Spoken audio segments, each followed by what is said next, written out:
참여하실 수 있습니다. KBS 1라디오 김성환의 시사야. 그럼 지금 시작하겠습니다.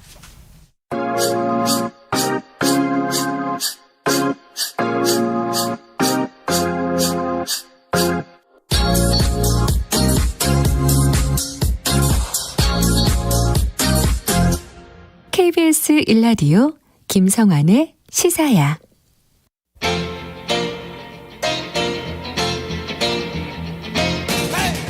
한 주 동안 있었던 뉴스 가운데 우리가 조금 더 깊이 들여다봐야 할 이슈를 짚어보는 시간입니다. 뉴스야 외전 함께 하실 패널 두 분 소개해드리겠습니다. 배종찬 인사이트 K 연구소장 자리하셨습니다. 안녕하세요. 안녕하십니까. 김민하 시사평론가 모셨습니다. 안녕하세요. 안녕하세요. 네. 오늘부터 문재인 정부 마지막 국정감사가 시작이 됐어요. 그런데 뭐 첫날부터 굉장히 시끌시끌했거든요. 7개 상임위원회가 파행을 빚는 사태가 벌어졌는데요. 네. 일단 두 분 이번 상황 어떻게 지켜보고 계시는지 말씀을 좀 들어볼까요? 심각한데 예고했던 대로 파행을 겪고 있다. 기성전 대장동이 될 것이다. 대장동이 이 국정감사를 완전히 다 빨아들일 것이다. 블랙홀 현상. 네. 근데 참 이건 문제인 거죠. 왜냐하면 아무리 대장동 이슈가 중요하고 이것이 차기 대권에 미치는 영향이 워낙 크다 보니까 대장동이 차기 대통령을 결정한다. 뭐 이런 이야기까지도 나옵니다. 그러니까 여든 야든 간에 어떤 정도 영향을 미쳐서. 그런데 국정감사라는 게 뭡니까? 첫 번째로 이제 목적성입니다. 이 행정부를 견제하고 감시하고 감사하는 1년 중에 가장 중요한 국회의 기능이거든요. 예산과 함께. 네. 그렇다면 역할은 역할대로 하고 대장동 이슈를 다룰 때면 그때 가서 다루면 되는 것이죠. 두 번째는 내용성입니다. 그러니까 교육부와 관련해서도 그렇고 교육부를 향해서 질문하는 것이 대체로 윤석열 후보 뭐 관련한 것도 있고 또 이재명 후보 논문 관련한 것도 있고 그럼 결국 정쟁으로 흐를 수밖에 없는 것이거든요. 네. 지금 수능을 앞두고 교육 현안 얼마나 많습니까? 학교 현장에 방역 어떻게 되어야 되는지 코로나 대응 중요합니다. 논의 안 됐고요. 마지막으로 이런 말씀을 드리고 싶습니다. 수준성이죠. 그래도 국민들이 생각하는 것은 정치적인 논의 필요합니다. 뭐 팻말을 해야 될 수도 있습니다. 그런데 내내 국정감사 끝날 때까지 그렇게 될 가능성이 상당히 농후한 오늘 조짐을 보였거든요. 이렇게 돼서는 안 되는 거죠. 네, 김민하 평론가 어떻게 보세요? 뭐 예상됐던 뭐 일이다라고 말씀하셨는데 저도 이제 그렇게 보고요. 꼭 대장동 이슈가 아니더라도 결국 이재명 지사가 여당 후보가 될 가능성이 높은 상황에서 거의 뭐 경기도 이슈 국감 이렇게 될 가능성이 상당히 높았는데 거기에 대장동까지 이제 좀 핵폭탄이 하나가 떨어지니까 완전히 오늘은 이제 그런 분위기인데 야당이 전략을 잘 세워야 된다고 봐요. 왜냐하면 대장동 이슈를 크게 이제 좀 부각시켜가지고 왜 민주당이 특검을 받지 않느냐 뭐 이렇게 가는 그러한 이제 뭐 캠페인도 주요한 전략이겠지만 그것만 가지고 승부 볼 게 아니라 사실 국정감사라는 거는 굉장히 사실 문제 제기할 것이 여러 가지가 있는 야당에 상당히 많은 카드가 주어지는 그러한 시점이잖아요. 야당의 시간이죠. 그렇죠. 국정감사는. 그렇죠. 이 대장동 문제뿐만이 아니라 예를 들면 지금 정권이 여러 가지로 이제 뭐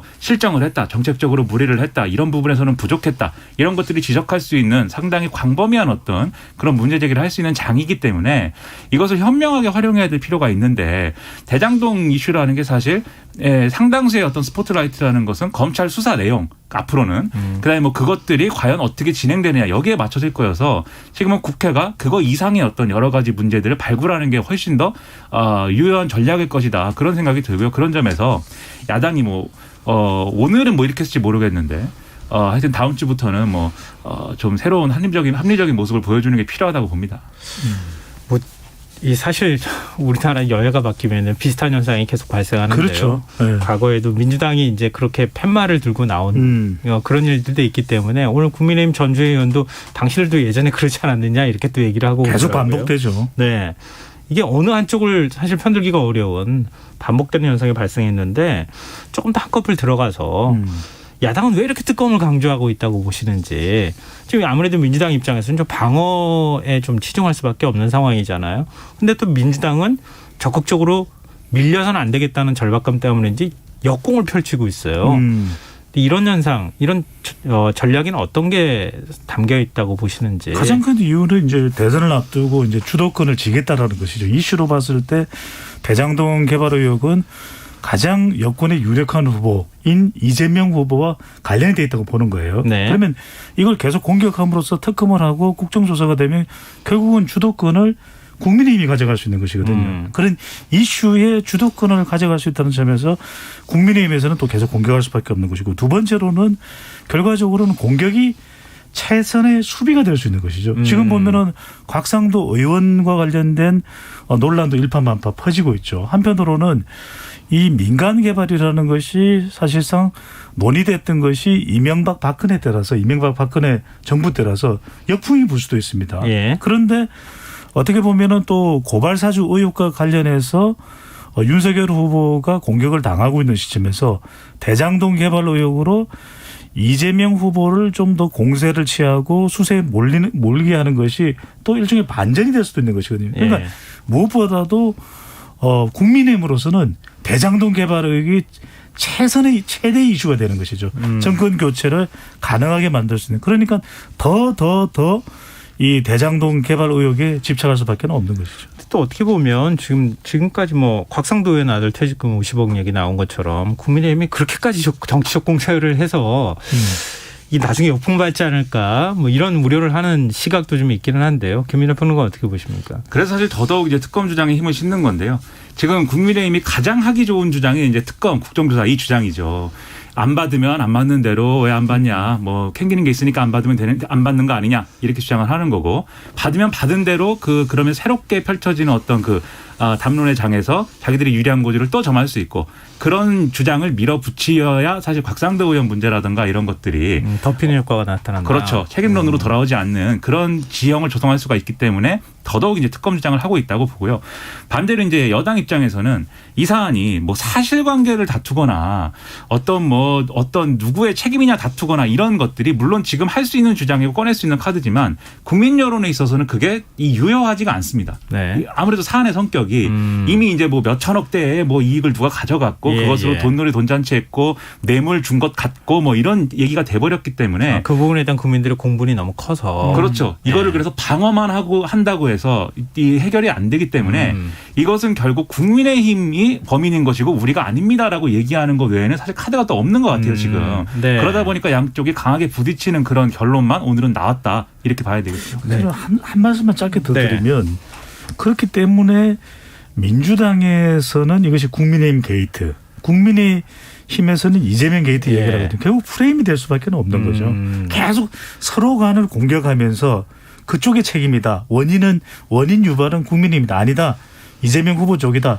이렇게 하면서 서로 치고받고 있는 공박 상황이 되기 때문에 지금 제주 순회 경선도 득표 결과가 나왔잖아요. 오히려 과반 이상을 득표하거든요. 네. 그러니까 오히려 민주당으로 봐서는 이재명 후보에게 타격이 되는 것이 아니라 더 지지층이 결집하는 프레임 전쟁 현상이 나타나고 있는 것이죠. 이 프레임 전쟁에서 손을 들어줄 곳은 검찰이나 공수처밖에 없는 이런 상황이지 않을까. 그렇죠. 그때까지 계속 지금 이런 공방이 계속되지 않을까 싶은데요.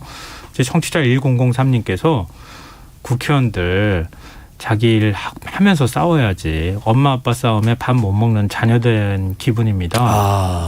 완전 비유를 정말. 밥을 못 먹으면 안 되죠. 밥이 중요합니다. 네, 제일 중요합니다. 네. 그만큼 사실 지켜보는 국민 입장에서 좀 불편하다 이렇게 받아들여야 될 것 같습니다. 그럼 우리가 대장동 의혹과 관련한 핵심 의혹에 대한 얘기를 좀 해봤으면 좋겠는데요. 이 사건 핵심 인물로 꼽히는 유동규 전 성남도시개발공사 기획본부장이 오늘 검찰에 긴급 체포가 됐어요. 네. 병원 응급실에 갔다고 하는데 응급실에서 긴급 체포되는 그렇죠. 이런 일이 벌어졌는데요. 이 검찰의 수사가 어느 방향으로 지금 흐른다고 보시는지 아무래도 그거에 따라 지금 파장이 좀 완전히 달라질 수 있지 않겠습니까? 그 수사 방향은 나와 있는 거죠. 아침에 이제 복통을 호소하면서 응급실로 갔다라는 것이고 거기서 이제 검찰에서는 어제 출석을 하라고 했던 겁니다. 수사를 받기 위해서. 그런데 이제 본인이 변호사를 선임해야 된다면서 미루고 지연하는 것에 대해서 오늘은 이제 기다려줄 수가 없었던 것이고 그래서 이제 응급실 앞에서 기다렸다가 뭐 막무가내로 끌고 간 건 아니에요. 치료를 다 받고 받을 때까지 기다렸다가 이제 체포를 해서 검찰로 이제 호송을 하고 수사를 한 것인데 결과적으로는 유동규 전 성남도공 기획본부장 전 또 경기관광공사 사장입니다. 그러니까 이제 성남도시개발공사 기획본부장이면서도 사실은 사장이 공석이었기 때문에 직무대리를 했거든요. 예. 그러니까 핵심은 이거예요. 유동규 전 기획본부장이 이제 키맨인데 예. 첫 번째로는 사실상의 이 사람이 설계자가 아니냐. 그렇다면 어떤 의도를 가지고 설계를 했겠느냐. 그리고 또 어떤 의도로 어떤 또 이 계획으로 이 성남의 뜰 그리고 화천대유가 선정되게끔 하는 그 모종의 공작이 있었느냐. 그런 모의가 있었느냐. 이걸 이제 아는 것이 중요하고 두 번째로는 이제 이걸 배분하는 과정에 어떻게든 이 유동규 전 본부장도 뇌물을 받든지 아니면 배분을 받든지 지금은 이제 뭐 돈가방이 됐을 수도 있다라고 하는 정황이 있다라는 거예요. 근데 아직까지는 뭐 추측 정황이지만 이제 설이 나오는 건데. 마지막으로는 이건 검찰 수사에서 검찰 수사 쪽에서 밝히려고 하는 부분일지 어떨지는 모르겠는데 그가 또 하나는 이제 국민의힘이나 또 이 관심을 가질 수 있는 바로 이재명 후보와의 유동규 이 전 기획본부장과의 관계 바로 이 부분에 대한 부분이 수사가 될 것으로 보입니다. 네. 근데 뭐 김민하 평론가께는 방금 전에도 말씀하셨던 것처럼 이재명 지사가 난 유동규 본부장하고 아무 관계 없습니다 이렇게 얘기하기는 어렵잖아요. 그러니까 이재명 지사가 성남시장으로 있을 때 그때 경기도시개발공사의 본부장이라고 하는 굉장히 중요한 직책에 임명을 했으니까 사람을. 그리고 말씀하셨던 것처럼 경기관광공사 사장으로도 임명하는. 예정이 됐죠. 예. 그런 일도 있는데 이재명 지사가 내가 정치적으로 책임을 지겠다. 만약에 뭐 어떤 문제나 지금 뭐 얘기 나오는 것처럼 비리가 있다고 하면 그 정도 수준으로 방어가 가능하겠습니까? 일단 그 정치적 책임을 지겠다라고 하는 말의 이제 맥락이 중요한데요. 그러니까 네. 이 사태에 대해서 이 대장동 개발의 어떤 근본적 차원의 뭐 어떤 그런 책임을 인정하는 발언은 전혀 아니었고 이 유동규 씨가 측근이냐 아니냐 이렇게 물어보는 거에 대해서 그 연장선에서 이제 답을 한 것이죠. 측근은 아닌데 어쨌든 산하기관의 주요한 어떤 자리를 맡았던 사람이기 때문에 네. 부하 직원의 책임은 당연히 관리하는 사람의 책임이기도 하다. 그래서 그 부분에 있어서는 책임을 인정하고 뭐 그런 얘기를 한 거죠. 그러니까 뒤집어 얘기하면 측근은 아니지만이라고 이제 얘기를 한 거죠. 전제가.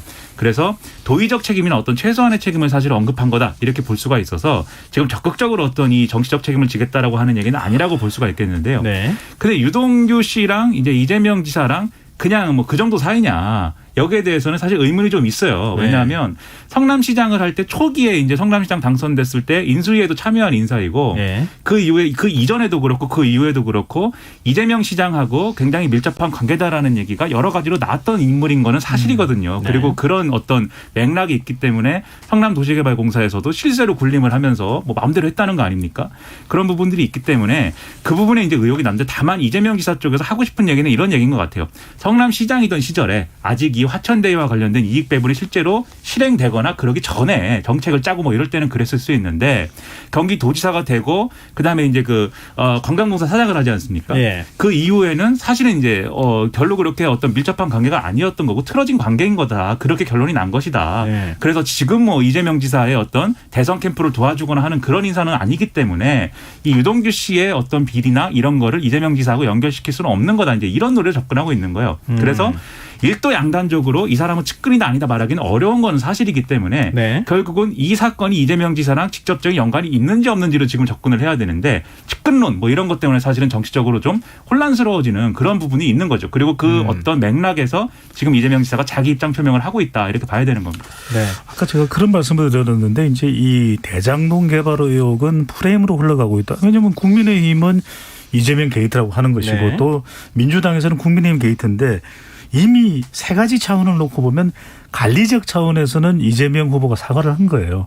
왜? 네, 책임을 본인이 인정하긴 했으니까. 모든 그 프로젝트 지역 개발 이 구조 자체를 시장이 다 할 수는 없는 겁니다. 네. 그럼에도 불구하고 민간이 개발 이익을 몽땅 가져갈 수 있는 것은 그래도 5천억 원 이상은 한수시켰다.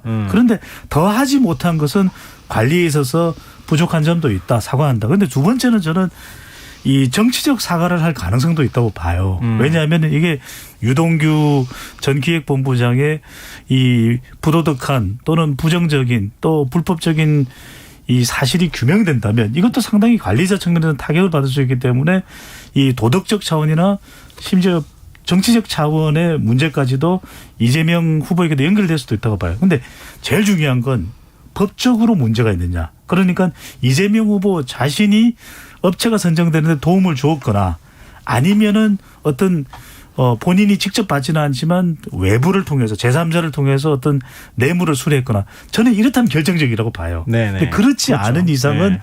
이재명 후보의 지지율까지 연결되지 않는 상태로 갈 가능성이 상당히 높아 보입니다. 근데 이거는 제 생각에는 네. 이재명 지사가 좀 더 적극적으로 이 사건에 대한 어떤 유감이나 사과나 이런 입장을 가져야 된다고 보는 게 이게 이재명 지사가 하는 어떤 여러 가지 이 정책에 대한 정당성이나 이런 걸 강변하는 게 뭐 전혀 사실이 아니라거나 이렇지 않습니다. 이재명 지사가 그 당시 성남시장을 할 때 그 상황에서는 그러한 판단이나 이런 것들, 그러한 정책 추진이 있을 수 있는 얘기였어요. 근데 다만 그 개발이라는 것이 이전에 이제 뭐 두어 번 엎어진 어떤 그런 역사도 있고 또 이미 이제 그 이른바 토건 세력이라고 하는 지금 이제 언론에 언급이 되는 대장동 그 화천대유 일당들이 이미 들어와 있는 상황이었기 때문에 네. 개발을 추진을 하면 이런 상황들이 일어날 수 있는 가능성이 충분히 있었던 거고 이재명 지사도 그 부분에 대해서는 이 사건은 특수부의 수사를 받을 수 있는 일이니 최대한 어떤 엄정하게 해야 된다 이렇게 강조했다는 거 아닙니까? 그러니까 이런 위험성을 안고 사실은 특유의 추진력으로 밀어붙였기 때문에 그거에 대한 어떤 후과가 나타난 거예요. 그러면 정치적으로 이 국민들이 볼 때 이재명 지사의 리더십의 강점이 뭐냐면 그런 추진력 있는 어떤 것들을 통해서 다소 무리가 있더라도 일의 성과를 내는 걸 국민들은 장점이라고 보고 있습니다. 근데 지금까지는 이런 장점이 어떤 이면 그것을 통해서 나타날 수 있는 어떤 부작용 이런 것들에 대해서는 생각을 아직 안 해본 거거든요. 지지자들이. 그런데 이 사건으로 그러한 추진력의 어떤 부작용도 볼 수가 있게 된 겁니다. 그러면 그 부분에서 앞으로 대통령이 됐을 때 어떤 사업을 추진할 때 이렇게 막 추진을 해가지고 부작용이 일어났을 때 리더가 어떻게 그것을 대응할 것이냐 이걸 지금은 보여줘야 돼요. 그래서 인정할 건 인정하고 이 사업이 그때는 그랬지만 지금 와서 보니까 굉장히 모범적으로 뭐 이렇게 내세울 만한 건 아니었던 것 같다. 이런저런 방식으로 보완을 해서 앞으로 좀 더 나은 방식으로 하겠다라는 것을 굉장히 설득력 있게 제시해야 될 때가 왔다고 보는데 다만 곽상도 의원 아들 50억 수수 뭐 이런 게 나오면서 네. 지금 앞서 우리가 얘기한 대로 프레임 전쟁이 돼버리는 바람에 그 타이밍을 지금 못 잡고 있거든요. 제가 볼 때 이 타이밍을 빨리 찾아야 됩니다. 뭐 어제 저희가 이재명 지사 측 캠프 관계자하고 인터뷰했을 때 유동규 전 본부장이 관련이 있다 이렇게 나오면 뭐 대국민 사과나 이런 것들을 할 생각이 있다 고려하고 있다 이런 얘기를 또 하기도 했었고 이재명 지사가 개발 이 환수 다 해버리겠다 이렇게 뭐 정반대로 역공을 좀 펼치기도 하고 그러고 있는데요. 오늘 새로운 의혹이 또 하나 나왔어요. 이 화천대유 대주주인 김만배 씨가 마침 또 이 이재명 경기지사 대법원 판결 있었던 그 앞뒤 시점에 권순일 당시 대법관을 한 8차례인가요?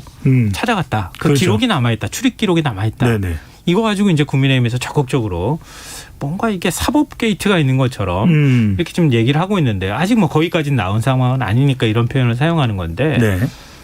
이 부분은 지금 어떤 국면에 어느 정도 영향을 미칠 거라고 보십니까? 이거야말로 이제 제대로 규명이 돼야 되는 거죠. 왜냐하면은 이 의혹이 제기되는 것은 권순일 전 대법관이 이재명 후보에게 유리한 판결을 했을 것이다. 네. 그래서 그것이 사후적으로 화천대유의 고문이 되면서 이재명 후보를 도와준 것에 대한 대가를 받았다. 바로 이 의혹 아니겠습니까? 네. 그 관계에 이제 김만배 대주주와 화천대유 대주주와의 관계가 있다. 그래서 오랫동안 법조기자 생활을 해온 김만배 씨이기 때문에 권순일 전 대법관도 개인적으로 알았겠죠. 그래서 실제로 대법원 선고가 있기 이전에 8차례 정도 대법원을 가서 권순일 전 대법관을 만났다고 그래요. 근데 예. 본인 스스로는 이제 해명을 하면서 아니다.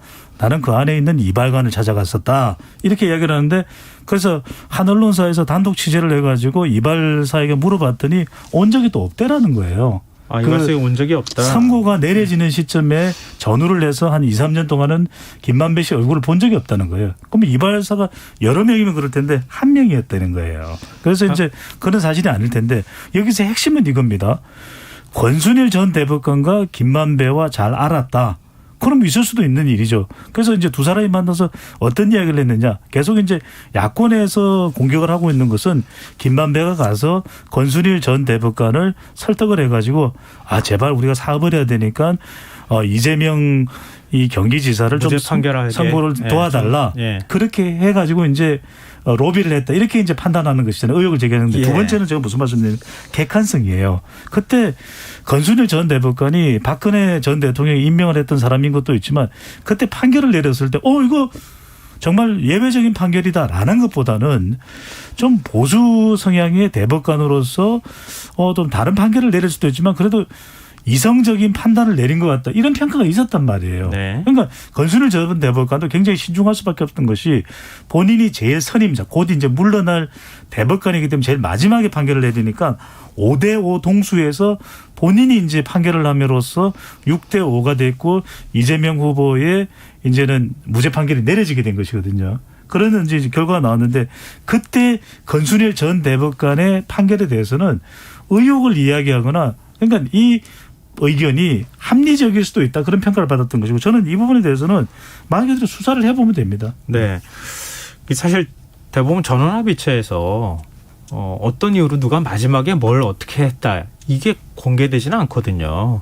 근데 이게 실제로 공개가 돼도 이게 사실인지 확인하기가 매우 어려워서 대법원이 밝히질 않고 있는 사안이라서 이건 좀 확인이 필요한 부분일 것 같고 네.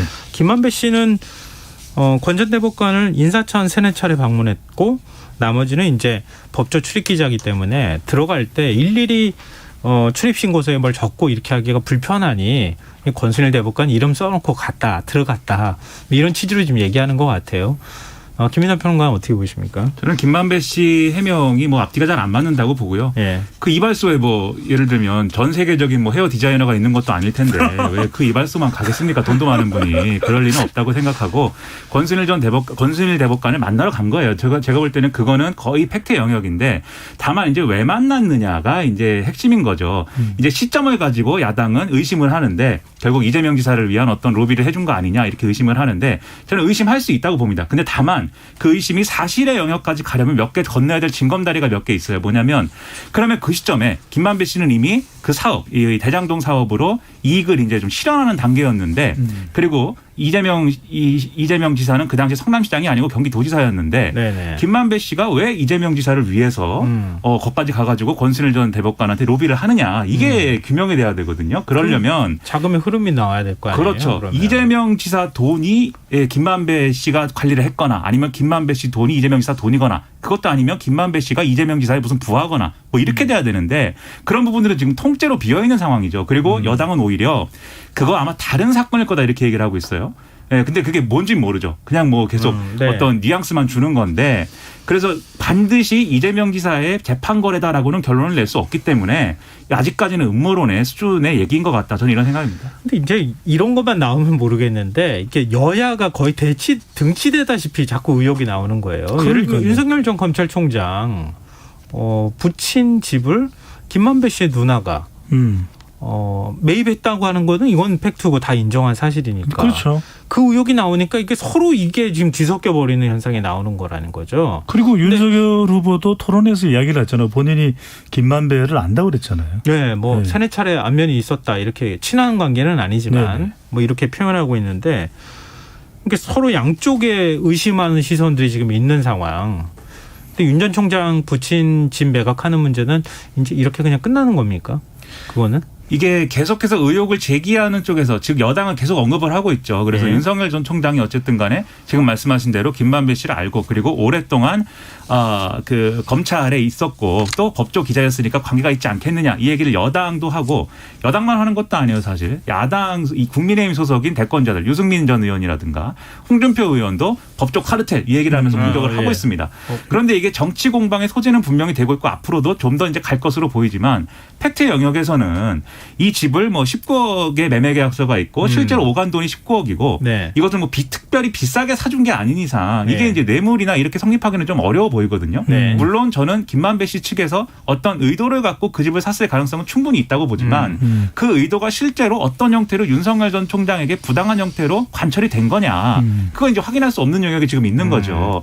그래서 이게 추가로 어떤 또 다른 이제 어떤 근거가 나오고 취재가 되고 이래가지고 새로운 사실이 나오지 않는 한 지금은 팩트가 이게 이게 퍼즐이 맞는 것이기 때문에 지금에서 더 이제 얘기할 만한 그런 내용은 지금 없는 거 아닌가 이런 생각이 짧게 한 네네. 말씀만. 네. 무슨 말씀이냐면 저는 더불어민주당에서 국회의원분들이 불쑥 그냥 김만배 씨의 누나가 매입한 그 윤석열 후보의 부친 집을 불쑥 찾아가서 뭘 알아내겠다. 이건 별로 좋은 방법 같지가 않아요. 정말 어떤 거래 관계가 있었냐면 그러면 김만배 씨의 누나를 소환해서 조사를 하든지 왜냐하면 이 누나가 목동의 아파트도 8채를 매입했다고 하거든요. 네. 그러다가 이 천화동인 제3호의 또 실질적인 소유주라고 이야기를 하고 있지 않습니까? 그렇다면 저는 아예 소환을 해서 조사를 해서 규명하는 것이 맞겠죠. 네, 이게 지금 각종 의혹 지금 이제 김이나 평론가가 얘기하셨지만 팩트가 있긴 있는데 중간이 훅 빠져 있는 팩트를 가지고 다 추측이나 의혹으로 지금 다 연결해 버려서 마지막에 궁극적으로 누가 뭐다 이렇게 손가락질을 하는 이런 현상이 계속 발생하고 있어서 사실 이럴 때는 언론도 좀 자제할 필요가 있을 것 같고요. 지금 방송에 나오는 저희도 조금 조심스러운 측면이 있다. 아, 그럼요. 예. 가장 모범적으로 다루는 이 프로그램이 김성환의 시사인 겁니다. 네. 고맙습니다. 그나마 우리 프로그램에서는 치우침이 없죠. 알겠습니다. 네. 진행자가 감사합니다. 치우침이 없는 진행자여서 그런 거예요. 자, 청취자 1056님께서요. 시사회와 함께 하루 일과를 마무리하고 있습니다. 배종찬 소장님과 김민아님 말씀 들어보니 철저한 수사로 진실이 밝혀졌으면 하는 생각이 더 드네요. 국회도 서로에게 책임 떠넘기듯 싸움만 할 게 아니라 국민 마음부터 살펴보는 것이 진정한 자세가 아닐까 하는 생각이 듭니다. 1056님께서 정리를 다 해주신 것 같습니다. 지금 여러분께서는 KBS 라디오 김성환의 시사회를 듣고 계십니다. 뉴스아이베전 김민아 시사평론가 배종찬 인사이트K 연구소장 두 분 패널과 함께하고 있습니다. 자, 이어서 곽성도 의원 제명 문제도 좀 얘기를 해보죠. 지금 국민의힘 지도부 내부에서 지금 내용이 발생했어요. 네. 지금 뭐 조수진 의원이 전두환 군부 정권에서도 이런 걸 안 했다 이런 식의 주장을 하니까 이준석 대표가 또 뭐라고 해야 되죠? 이 발끈했다고 해야 하나요? 이 문제 제기하는 절차가 잘못됐다. 왜 제명 문제를 논의하는데 심야 긴급회의를 열어야 되는 것이냐? 뭐 조수진 의원이 얘기한 것에 대해서 이제 그런 논쟁이 이어지고 있는데요. 이 논쟁, 그러니까 제명 문제 어떻게 처리될 거라고 보십니까? 저는 내일 각상도 의원이 기자회견을 한다고 하지 않습니까?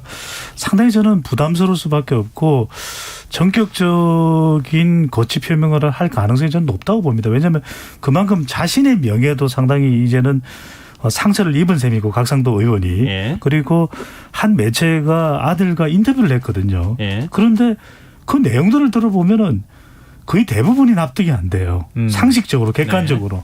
어떤 정치적인 편향성을 가지고서 해석을 하지 않더라도 그렇다면 이건 국민 여론에 계속 20대 30대 영향을 줄 수밖에 없거든요. 그러니까 일단은 여론이 미치는 파장을 보더라도 국민의힘과 보수 세력 그리고 이 정권 교체를 해야 된다라고 하는 보수 진영의 목표에도 상당한 부담이 될 수 있다. 두 번째로는 각상도 의원 스스로 개인에 대한 명예도 상당히 먹칠이 될 수밖에 없는 것이고 그렇다면 이 파장이 끝날 것이냐? 그렇지 않을 것 같아요. 왜냐하면 계속해서 젊은 세대들은 공분할 수밖에 없는 상황이고 심지어는 지금 조수진 최고위원이 한 행동에 대해서도 별 공감을 못 하고 있거든요. 그렇다면 저는 다른 사람보다도 각상도 의원 개인이 본인이 좀 결단을 내릴 가능성이 상당히 높다고 봅니다.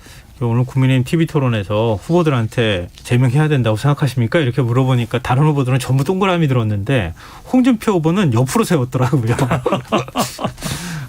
김민하 평론가 어떻게 보십니까? 홍준표 의원이 그렇게 한 게 자진 사퇴가 가장 좋은 거다. 제명도 사실은 당에 미치는 어떤 영향이나 이런 것이 크다 이렇게 판단한 건데 네. 내일 만약에 곽상도 의원이 나는 의원직 사퇴를 하겠다라고 밝히면 홍준표 의원이 최고의 승자가 되는 거죠. 그러면 이건 황당한 상황이 되는 건데 그렇군요. 네, 이게 이 국민의힘이 그래서 근본적인 한계를 계속 노출하는 대목이 이런 대목이에요. 예를 들면 조수진 최고위원 같은 경우도 지금 이준석 대표가 화가 난 게 그렇게 난 더 이상 당무를 할 이유가 없는 것 같다 이러면서 이제 글 쓰지 않았습니까? 그리고 화가 난 게 곽상도 의원 제명에 대해서 곽상도 의원 제명을 하는 거에 대해서 반대면 반대다 이렇게 입장을 밝히든지 하면 되는 것인데 이것에 절차적 문제가 있다라고 하면서 이준석 대표를 공격한 거잖아요. 네네. 이 점에 있어서는 이준석 대표가 이제 사실이 아닌 것을 가지고 언론 플레이를 했다라는 거에 대해서 굉장히 큰 불쾌감을 나타내고 있는 건데 본질적으로는 그래서 곽상도 의원에 대한 어떤 동정론이 있는 거예요, 당내에. 그리고 곽상도 의원이 어쨌든 당을 위해서든지 과거의 보수 정권을 위해서든지 많은 일들을 했는데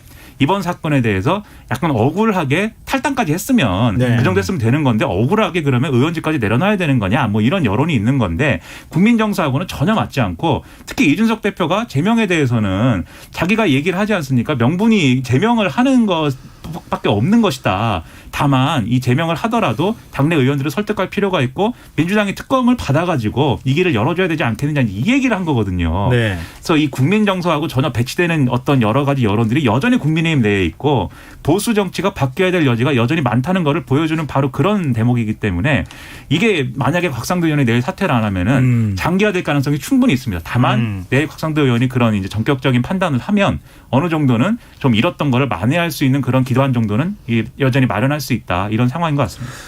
김기현 원내대표가 추석 이전에 알았는데 2주 동안 이 사실을 감추고 있었다. 이런 논란이 생겨서 오히려 더 파장이 커졌는데 이준석 대표가 오히려 그 불을 끄는 그렇죠. 이런 상황이 그 된 거 아닌가 부분도 싶은데요. 저는 참 이해가 안 되거든요. 네. 네. 지금 그 2095님께서 세 분 모두 다른 프로그램에선 재미가 없는데 시사회에선 찐재미, 찐케미를 보여주시네 이렇게. 이거 다 김민하 다른 평론가. 프로그램에서도 분발해야 한다는 얘기입니까? 김민하 평론가 덕분이죠. 아닙니다. 맞습니다. 이렇게 세 정말. 명이 같이 모이니까 훨씬 막내가 재밌다 최고죠. 이런 말씀해 주신 것 제가 같습니다. 막내. 네. 네.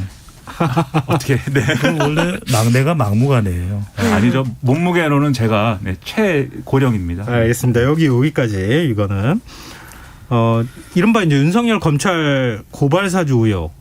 이 지금 공수처로 사건이 이첩이 됐어요. 이첩이 되는데 가장 큰 이유가 지금 손준성 그 검사가 여기에 텔레그램 보낸 게 이거는 조작될 가능성이 없다. 그러니까 사실은 맞다 이렇게 판단한 거 아닙니까?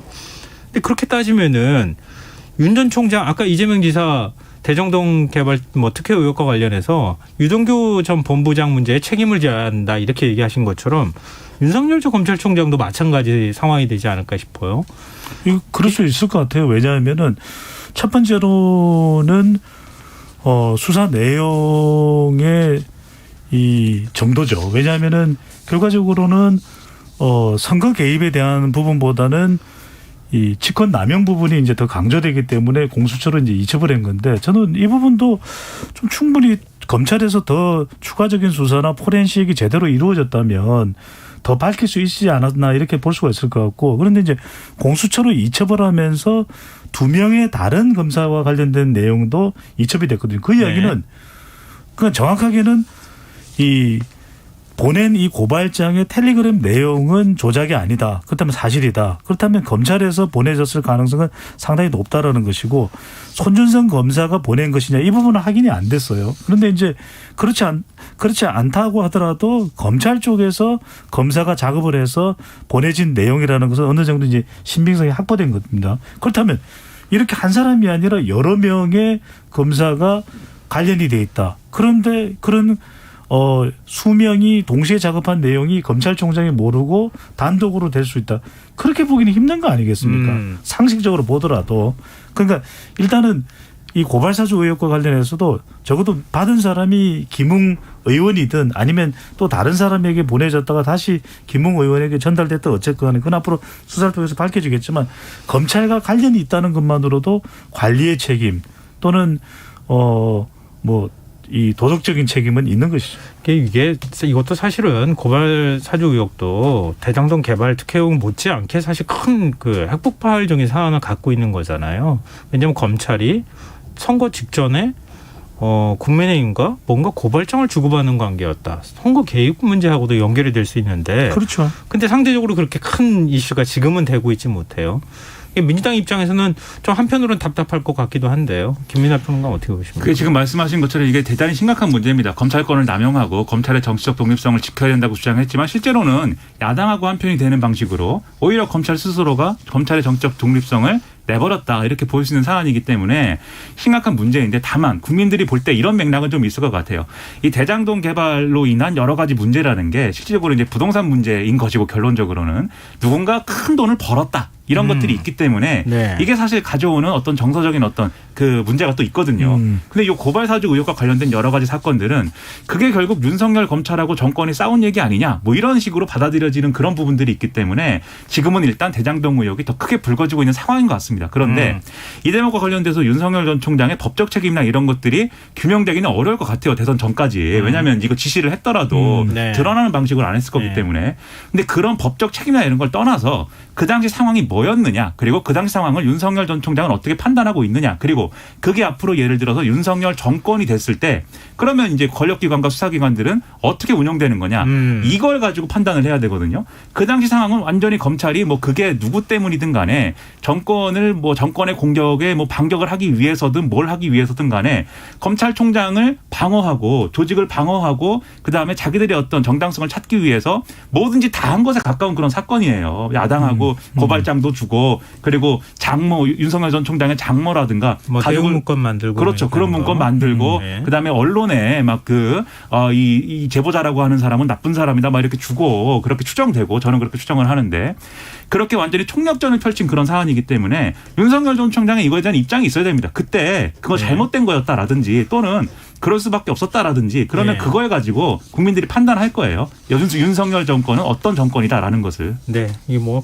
공수처 수사 결과 나오면 이것도 또한 뭐 그럼요. 큰 사안이 될 수도 있으니까. 다 뭐 네. 규명이 돼야죠. 네, 마지막으로 이 얘기 간단하게 좀 하고 마무리하면 어떨까 싶은데요. 민주당 제주 지역 경선에서 이재명 후보가 1위를 차지했습니다. 이 지사의 대선론이 뭐 지금 대장동 개발 의혹이 나오고 있는 상황에서도 흔들리지 않았다 이렇게 평가할 수 있을 것 같은데요. 뭐 이후에 이제 뭐 이번 주 일요일이죠. 2차 슈퍼위크 결과가 나오기도 하지 않습니까?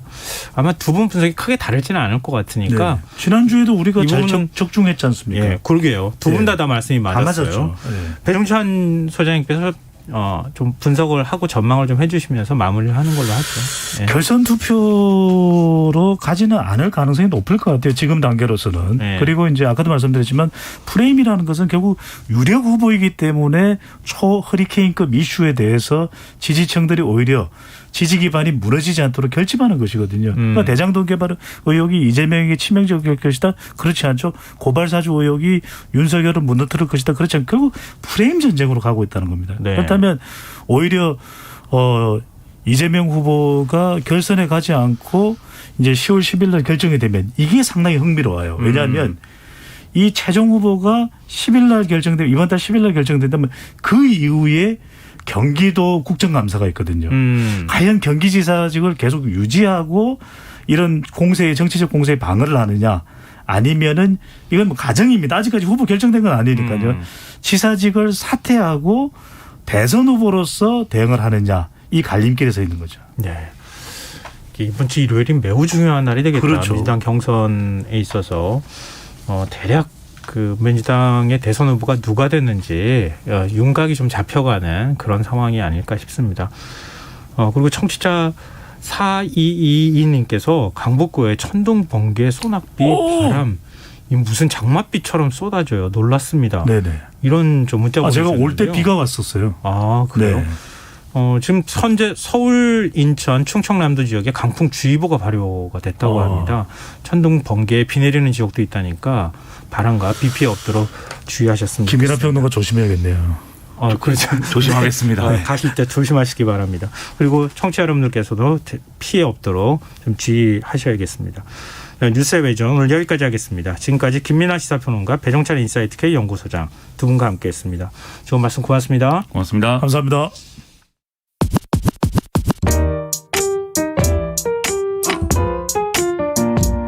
김성환의 시사야는 청취자 여러분의 참여를 기다립니다. 문자 샵